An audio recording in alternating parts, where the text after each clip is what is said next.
impressionante. Ou o Santos, ele... É azarado demais. Não, eu acho que falta planejamento, falta dinheiro e falta sorte. Falta tudo. A negociação do Gabriel Menino foi rápida. Foi. Né? Mas foi rápida porque o Santos não estava buscando o Gabriel Menino desde o início. Foi uma composição pelo Vitor Hugo, por isso que o Galo correu. Oportunidade de mercado. Já o Gabigol só veio porque o Santos é o time que ele ama. Eu acho que se o Santos não tivesse em Santos, o Gabigol não viria. Ou se fosse o Grêmio, o Inter, Galo buscando, não contrataria. O Gabigol queria o Santos e fez força para isso. E é uma negociação muito peculiar, porque o Pedrinho Lourenço, que é dono do Cruzeiro, ele tem ônus e bônus de ser dono do Cruzeiro. Ele faz o que ele quiser. Não tem comitê, não tem discussão, não tem nada. Então, ele gosta do Matos, ele gosta do Gabigol, ele faz e paga uma parte do salário e deu certo. Então, o Santos não teve méritos nessa janela. E mesmo quando consegue avançar em negociações, ocorre alguma coisa. O Independiente devia para o Atibato, o Vitinho desiste de assinar em última hora, o Galo não contrata atacante, o Sampaoli segura o Rony. Rinestrosa vai para outro time. O Rinestrosa fecha com o Boca, e depois o Boca desiste e o Vasco contrata. Loucura.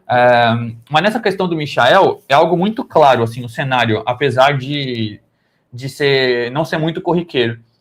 O Michael tem contrato longo com o Flamengo. O Flamengo já paga salários muito altos, acima da média do mercado, e convence jogadores assim, por isso que tem os jogadores livres como o Danilo, como o Jorginho, porque paga muito alto, tem um clube com muito dinheiro.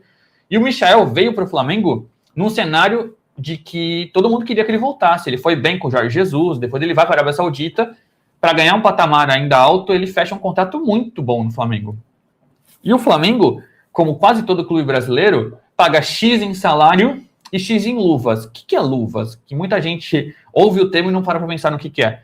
Luva é um tipo assim, pô, eu não vou te pagar tudo isso aqui em salário, porque senão eu vou ter que pagar um monte de imposto, vai ser chato de eu justificar isso aqui. Então eu te dou em luvas. O que é luva? É um prêmio pela assinatura, como eles chamam. É quase com um salário à parte. Então vamos lá, você escolheu o Flamengo, então eu vou te pagar 10 milhões de reais. Só que eu não vou te pagar agora, eu vou te pagar ao longo do seu contrato. E aí, se o Michael sai do Flamengo para vir jogar no Santos, ele abre mão das luvas, porque ele vai ter que rescindir lá.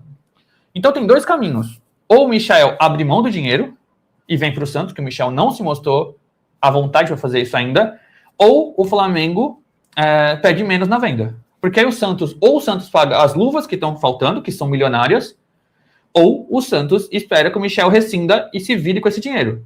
O Santos está esperando o acordo entre Michael e Flamengo, porque o Santos não pode comprar o Michael e pagar as luvas, porque aí você está comprando quase que 2 jogadores ao mesmo tempo, você está pagando para os dois. Então, o Michael abre mão e o Santos negocia com o Flamengo a vinda, ou o Flamengo abre mão e o Michael vem, né?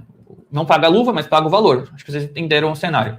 O salário do Michael é muito alto, o Santos está disposto a pagar, a investir numa parte disso. Ou o Flamengo e o Michael se acertam e o Santos assume essas luvas aí que o Flamengo estava devendo, entre aspas, né? Porque não está devendo, porque não está atrasado. Mas é um valor justo, né? Um valor que está assinado em contrato. Então o Santos não vai pagar a compra do Michael mais as luvas, porque aí seria um jogador muito caro. O Santos está esperando o acordo. O Flamengo não quer pagar as luvas e o Michael não abre mão. E o Santos fica aqui esperando o que fazer. Porque assim, não existe a maior convicção no Michael. Acho que esse é o ponto. Se fosse no começo da janela e o Michael tivesse sido plano A, eu acho que já teria vindo. Mas o Michael não foi plano A do Santos. O Santos buscou inicialmente o Rinestrosa, talvez tenha sido nessa ordem, tá? Talvez eu me perca. Eu acho que o primeiro que o Santos buscou foi o Everton Cebolinha, que foi quase numa tentativa tipo, o não eu já tenho, e o Cebolinha falou não. Aí tenta Rinestrosa, Rony, Vitinho. Até onde a gente sabe, o Michael é o quinto. Então assim, pô, o seu quinto jogador você vai ter que comprar, pagar salário de 1 milhão, assumir as luvas, é muito dinheiro para o Santos que não tem. Então o Santos está de braços cruzados esperando esse acerto entre Flamengo e Michael. Se não rolar um acordo, o Michael vai ficar e o Santos não vai comprar. A não ser que o Michael abra mão do valor ou o Flamengo tope pagar isso na rescisão. Caso contrário, não vai dar certo. Então o Santos tem um acerto salarial com o Michael, o Santos tem um acerto financeiro com o Flamengo. Só que se o Santos comprar o Michael do Flamengo, o Michael vai falar, tá, e minhas luvas? E o Flamengo fala, eu não pago, e o Santos não assume. Então não adianta comprar com o Flamengo. E se o Michael e o Flamengo rescindirem o contrato, o Santos vai ter que pagar essas luvas. E o valor vai ficar tão alto quanto. Porque é um valor muito grande, por muitos anos de contrato. Então esse é o cenário. Por isso a negociação ainda não avançou como gostaria. Travou. Tá travada, tá? Essa é a situação da negociação no momento. Tá completamente o Michael, travada. ele topa receber menos do Santos, desde que o contrato seja longo. Mas não topa abrir mão do dinheiro que é de direito dele. E assim, esse dinheiro de luvas, muitas vezes, também é recebido pelos empresários, né? se dilui comissão, luva nesse valor. Então é algo que eu acho que ainda vai demorar um pouquinho, se é que vai dar certo. Até mais uma negociação que travou. Dessa vez, novamente, sem o controle do Santos. O Santos não tem controle das negociações. Porque se você chega no Flamengo e fala, quanto você quer no Michel? Eu quero 2 milhões de euros. Tá bom, eu pago 2 milhões de euros. Acabou? Acabou. Não. O Flamengo fala, putz, eu tenho uma luva do Michel. Então é sempre um asterisco no Santos, no mercado da bola. Quase todas as negociações foram assim. E essa do Michel é mais uma. Na semana passada, a expectativa do Santos era ter o Michel amanhã contra o Corinthians. Hoje o papo já é, não sei se vai dar certo. Então é difícil. É bem difícil o cenário para o Santos, que não tem dinheiro. Porque se o Santos tivesse grana, aí dane-se, não tem muita ideia. Tipo, tá bom, Michel, eu te pago isso aí, vamos, vem logo. Não é o caso, o Santos não tem dinheiro. E se investir na compra mais nas luvas, vai ficar muito caro. A não ser que o Flamengo pense no cenário e fala, o Michel não vai jogar, eu não quero o Michel eu vou continuar pagando 1,5 milhão para ele aqui, deixa eu liberar para o Santos, é mais fácil liberar para ele, e eu pago essas luvas aí, pago 2 milhões para ele, tchau. Talvez o Flamengo em algum momento faça isso, que não demonstrou vontade. E convenhamos, o Flamengo é o time mais difícil de negociar do Brasil. Eu ia dar esse contexto, que não tem interesse por parte do Flamengo em dificultar a negociação. Tá? Não é esse o ponto. O Flamengo não está desesperado por dinheiro, né? Não é esse o ponto, tá? Não é que querem dificultar a negociação, porque o Michel nem contam com ele dentro do planejamento do Flamengo nesse momento, tá? Reconhecem que ele está embaixo, querem se livrar mesmo do Michel. Só que existe esse valor pendente, e o que eu tenho de apuração foi que foi prometido essas luvas enquanto o Marcos Braz ainda estava à frente do futebol lá no Flamengo. E quem está à frente atualmente fala, não quero, não, ou você sai retirando essas luvas, cedendo a essas luvas, ou você vai continuar aqui como jogador do Flamengo. É você que tem que jogar? Você que está querendo se retirar. A proposta chegou para você, é benéfica até a página 2 para o Flamengo. Você já se acertou com o Santos e só agora veio buscar o Flamengo. Então, assim, as notícias também chegam até o Flamengo via imprensa, sabe? Esse acerto com o Santos já está há algum tempo firmado, né? Esse acordo com o Santos. Já está tudo certo do lado de cá. Mas no Flamengo ainda restam esses valores aí pendentes pelo Michael, fechou? Bom, acho que passamos por um pente fino quase na situação. A gente tá meio Stranger Things aqui, tá? Essa luz aqui já apagou e já voltou. Agora essa daqui acabou de parar. Tá tentando... Mercúrio retrógrado? Muito invertido, tentando se comunicar conosco. E aí, ainda sobre reforços, né? Muitos de vocês perguntam, imagino que estejam perguntando no chat, só vai chegar a Ponta. A princípio, sim. O Santos, se a gente for pensar em termos futebolísticos, Departamento de Futebol e Vojvoda, se a gente perguntar para o Matos e o Vojvoda, se vocês encontrarem ele na rua, eles vão falar que querem, eles sabem que precisa. Só que a orientação financeira, administrativa, é não gastar mais. O Santos gastou muito no passado. A folha salarial está um absurdo. O Santos vendeu o Souza e está gastando esse dinheiro do Souza para pagar direito de imagem que estava começando a atrasar, para arcar com a folha salarial. Então o Santos está ferrado de grana. Tá? Loucura. Então você vende o Souza por 15 milhões de euros e não reverte isso em contratações. Tem que pagar a transferban do João Basso daqui a pouco, senão vai virar o transferban, né? É aquele aviso, se você não pagar em X dias, é ban. Então daqui a um mês o Santos vai estar tomando transferban se não pagar. É uma situação financeira complexa. Só que o Santos está de olho. A princípio, por exemplo, o Santos não ia contratar 2 pontas, não tentaria 2 pontas. E o Santos estava tentando 2, até o Vitinho recusar o pré-contrato. Por quê? Porque o Vitinho seria um pré-contrato, você não gastaria muito com ele. Vira uma oportunidade de negócio, que tanto esse termo que a gente tanto ouve no futebol. Neste momento, o Santos negocia com o Michel e com mais ninguém. Então o Santos está atento. Seria muito bom ter um volante, porque não conseguiu trazer o Loyola. Seria bom ter outro lateral esquerdo, seria bom ter mais um zagueiro, mas o Santos não tem orçamento para isso. Então, se não pintar uma possibilidade, sei lá, vem algum time que está interessado no Tomás Rincon, um time dos Estados Unidos. Aí você fala, tem esse volante aqui nos Estados Unidos, vou trazer. Ou tem um jogador livre no mercado.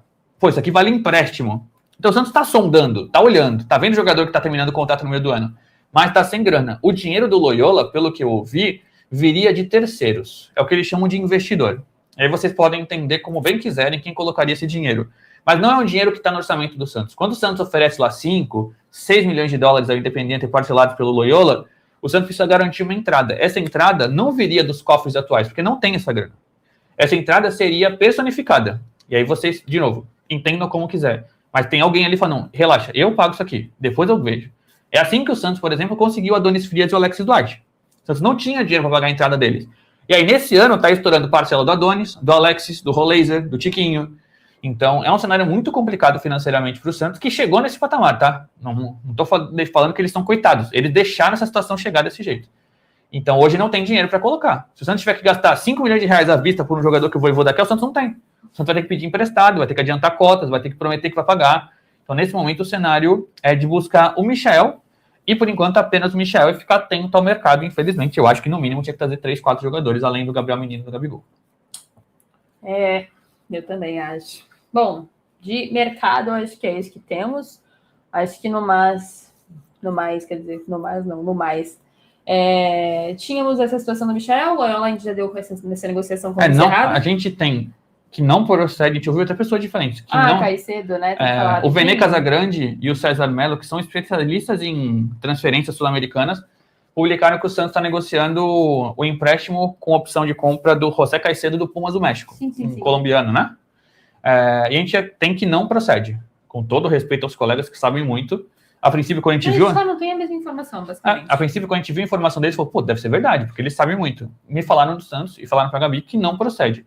Mas se esse jogador viesse, seria um empréstimo com opção, sem o Santos pagar, que é o cenário atual do Santos. Tá? O Santos, vale lembrar, inclusive, comprou o Barreal, tá? Que é outro valor que foi uma novela, parcelou, teve que acionar MLS, colocar garantia. Então é difícil. O cenário para o Santos, financeiramente, é bem difícil. E eu acho que não sou eu ou a Gabi que tinha que falar isso. Já passou do momento de sentar o presidente Marcelo Teixeira e o diretor Alexandre Matos e falar, não temos dinheiro.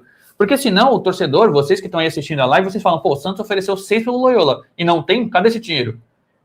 Não sou eu que tenho que explicar que esse dinheiro não seria do Santos, que o Santos está ferrado, que tem que pagar transfer ban, que o orçamento é tal. Não sou eu, não é a gente. É a instituição. O Santos está deixando que o torcedor pense que vai contratar e vai gastar milhões. Tá? Então, a culpa é da gestão por vocês estarem criando expectativa. E não somos nós que somos responsáveis por baixar.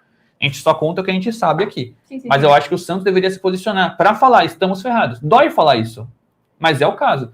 O Santos está sem 4 patrocínios no uniforme. Eu ia chegar nesse ponto. Né? Então, assim, o Santos precisa se posicionar. Estão pedindo para a gente falar de patrocínio master. Vamos falar, tá? A gente vai... Passou um superchat aí, eu acho. Acho que não. Eu vi um azulzinho na tela. Foi o do... Você ter feito preenchimento labial. Boa. Foi o último. Tá. Vamos falar um pouquinho sobre master sem problemas, tá? Tava aqui na nossa pauta também. E temos que falar sobre SAF muito em breve, tá? Então, só repassando para você que está chegando agora, a gente já falou sobre clássico. Então, repassamos todos os pontos de possíveis baixas, quem está voltando, dores do Brasão, Gabigol tem disposição para jogar. Falamos sobre a negociação do Michael, que é a única negociação ativa atualmente no mercado do Santos, tá? Então, já passamos um pente fino também nessa parte. E vamos falar um pouquinho sobre patrocínio master. O Sérgio falou sobre essa questão de finanças, que também passam muito pelas perdas de patrocínios do Santos, né? Tiveram algumas baixas aí. O Santos está quase com a camisa lisa, o que indica que ela é muito bonita, porém financeiramente horrorosa. A última informação que eu trouxe, e que bate com a informação que o Sérgio também ouviu, é que o Santos ainda está aguardando chegar mais propostas, mas que estava à frente no mercado, que chegou para o Santos de proposta na mesa, a Betano, com 70 milhões ano, a Sporting Betting, que também é uma segunda casa de aposta que Sporting Betting. Não, você falou Sport Betting. É Sporting Betting. É muito bet, mano. Sporting Betting é uma segunda casa de aposta que também sondou o Santos e colocou uma situação ali de interesse. Tem uma terceira casa de aposta, qual eu não sei qual é.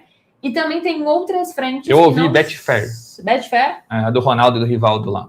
Betfair, então, de acordo com o Sérgio, um terceiro nome aí. E tem nomes de empresas que também estão buscando o Santos, mas que não ofereceram valores tão interessantes de acordo com o clube. Então, no momento, a Betano é o que eu tenho de informação, tá? É a proposta maior da mesa, mas o Santos gostaria de ouvir outras empresas e até evitar um pouco essa parte de bet e entender como que está esse mercado de patrocinadores master por conta da volta do Gabigol e a renovação do Neymar.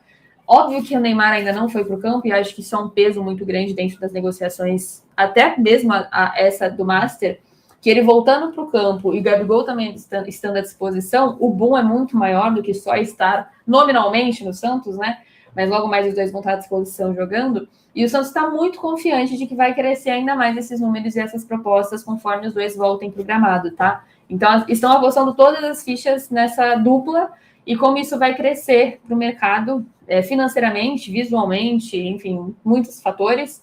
E estão aguardando mais propostas chegarem e eu ouvi que não há pressa para acertar essa situação também, tá? Inicialmente eu achei que haveria essa pressa, assim, que rompeu com a 7K, né? porque é um valor que o Santos deixa de, obviamente, receber, e o Santos não pode estar diminuindo essa questão de valores, né? Urgentemente precisa receber o quanto antes mais e mais e mais e mais, tanto está usando o dinheiro do Souza para o dia a dia.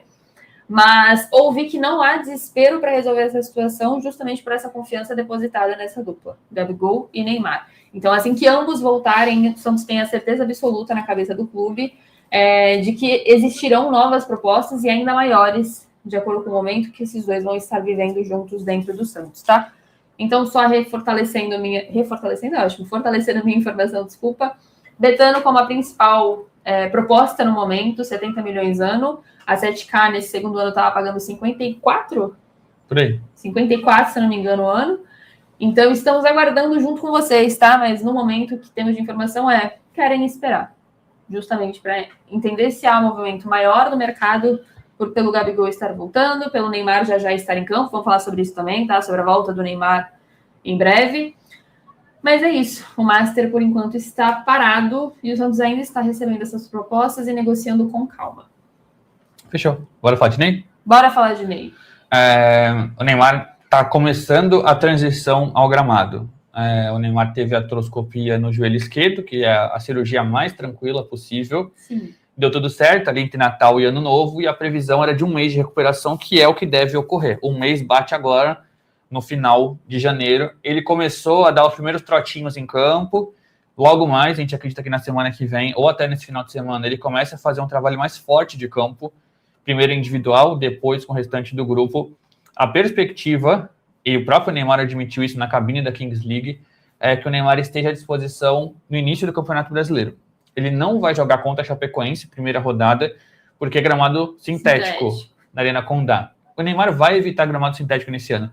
A não ser que seja uma... inteira, não é um ano, não. Não, mas, por exemplo, ele jogou na Arena MRV ano passado, porque era um momento oportuno. Se não chegar numa final de Campeonato Paulista contra o Corinthians, por exemplo... Aí é outros 500. Mas, a princípio, ele vai se preservar. Então, a ideia é que ele volte contra o São Paulo na segunda rodada do Campeonato Brasileiro. Acho que é 4 de fevereiro, se eu não estou enganado. Daqui a 2 semanas. Ele completa o período de cicatrização, de controle, como os médicos pediram, e faz uma semana de transição para jogar.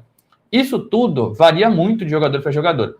Já teve casos no ano passado do próprio Neymar, que ele adiantou a transição, que ele foi mais rápido do que a gente imaginava, e teve casos em que ele demorou mais do que a gente esperava. Isso varia de corpo a corpo, de treino a treino, de carga a mais, porque você vai aumentando a carga, aumentando o estímulo. Você faz primeiro ele correr em linha reta, depois ele correr e girar, depois ele ficar batendo com... Enfim, tem várias coisas que médicos entendem muito mais do que eu.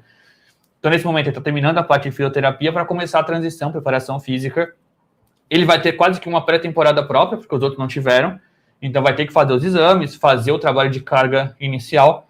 Mas a ideia é que ele esteja à disposição contra o São Paulo na segunda rodada do Campeonato Brasileiro. Tá? Vai completar 1 mês de recuperação em alguns dias para que ele volte a jogar. E isso ajuda o Santos não apenas em campo, mas também nesse aspecto comercial que a Gabi está trazendo, porque esse momento de bets é um momento diferente do ano passado. Então, houve a regulamentação. Hoje, essas casas de apostas precisam pagar impostos no Brasil. Então, elas já estão segurando um pouco mais de investimento. A princípio, a ideia delas era estar em mais clubes possível. Hoje, eles já pensam, deixa eu estar no melhor clube possível. Não existe mais tanta aquela concorrência no sentido de, tipo, eu preciso aparecer. Agora, já estão no Brasil. É outro momento de investimento. E muitas delas estão se fundindo. E existe, nesse momento, diferentemente do ano passado, 6 clubes na Série A sem patrocínio master. No ano passado, a gente via todos preenchidos por bet. Nesse ano, essas casas estão olhando e falando, se eu for no Santos e pagar X, não é melhor pagar 5 milhões a menos lá no outro, eu gasto nisso em marketing? Ou se eu gastar 10 milhões a mais, está nesse clube aqui, mais nesse clube aqui. Então, isso tudo está sendo discutido. As casas de apostas têm mostrado mais cautela. Eu acho difícil que outra empresa de outro ramo chegue no patamar que as bets estão pagando, mas o Santos também está de olho. Às vezes é um banco, enfim. E tem outras propriedades disponíveis, né? Na parte de baixo do frontal, atrás, nas costas, o calção. Então, o Santos está correndo. É uma figura de linguagem, né? O Santos está tentando aí, porque correndo não está tentando fechar esses patrocínios. A gente espera que seja próximo. Eu acho que o Neymar estar presente, de fato, ajuda nisso. Agora temos 13 minutos para falar da temida. Ela. O castigo do monstro. Mais temida. Ai, Jesus, vamos lá. Quero agradecer a audiência, tá? Estamos com 1.100 pessoas por aqui e já fortaleço o pedido. Dê like, por favor, para você continuar recebendo principalmente as lives do UOL e sobre Santos na sua tela aí do YouTube. E, lógico, para a gente conseguir espalhar ainda mais para mais pessoas que estão interessadas em Santos, o YouTube continuar entregando essa live maravilhosa, tá bom? Então, deixa o seu like, por favor, que ajuda muito também ao UOL entender que essa dupla vale a pena continuar contratada nessa maravilhosa... desse maravilhoso planejamento.